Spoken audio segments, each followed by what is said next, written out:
Mu kiganiro n'abamenyesha makuru, umuyobozi mukuru ajejwe ikigo kijejwe ubuziranenge muri ubwo bushikiranganje arico BBN Severe Sindayikengera kuno wa kabiri tariki 25 z'ukwezi kw'icumi uyu mwaka yatanze ikiganiro ku bamenyesha makuru. Mu bindi uyo muyobozi mukuru yabajwe n'abamenyesha makuru akaba mbere yaciye bitangira umuco akaba yagarutse kubijanye n'ihinguriro Buseko risanzwe rihingura isima. Iryo hinguriro rikaba gidogerwa n'abagegereye ko ribangamiye ubuzima bwabo. Bamwe mbere bakaba bahura n'ibyago bitandukanye harimo ingwara zidasiguritse, abakenyezi bibungenze imbanyi zabo zikavamwo, iyo bishitse naho bakibaruka abana batameze neza. Kuri ibyo byose akaba yatanze uyu muco ahumuriza, akaba amenyesha ko uko leta mvyeyi itegekanya gufata zina munyagihugu wese wo mu Burundi ko atanumwe ari hejuru y'amategeko ashobora guhonyanga umwene gihugu ku nyungu ziwe. N'ihingure Buseko rero ritegerezwa gushigwa hamwe n'andi mahinguriro uwo bazosanga atubahirije amategeko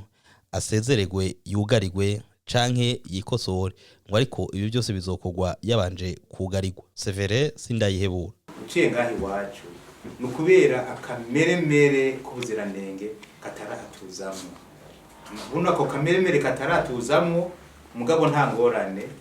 Ubu leta iheruka kwemeza ico bita politique nationale de la qualité. Ibyo byose turabishiramwo kugira ngo abantu bamenye ingene bigenda. Mwarumvise abantu badakora ibintu bimeze neza baronse imisi 45. Iyo misi 45 izohera kuwa 4. Ubu Ministere ya Commerce nirimwo abantu turaba ivy'ubuziranenge cyane cyane iki kigo cyacu, tugafatikanya n'ubuyobozi bukuru buraba amahinguriro, tugafatanya na za sente, tugafashanya n'igisata ca assainissement muri Minisante kuko rya tangazo ribivuga. Ubu n'ubu nje ngaha inama ntiyari bwahere niyo twarimo dufadikanije na administration, tugomba ibi bintu bisubire ku murongo.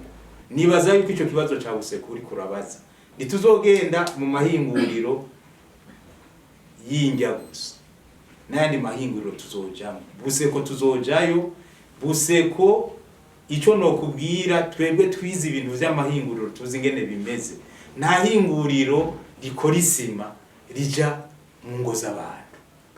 Nibaza yuko muri raporo tuzotanga Buseko tutezwa kwitangira raporo kugira ngo nayo nyene barabyo bayimurira cyangwa bagire, ariko mu bisanzwe ni kwijere norme cyane cyane ibi bintu bijanye na impact environmental. Nayo kubijanye n'igitoro kidanazwa ku masitasiyo hamwe n'abadandaza ibitemewe n'amategeko byose akaba ari makuru yacu yo hanyuma.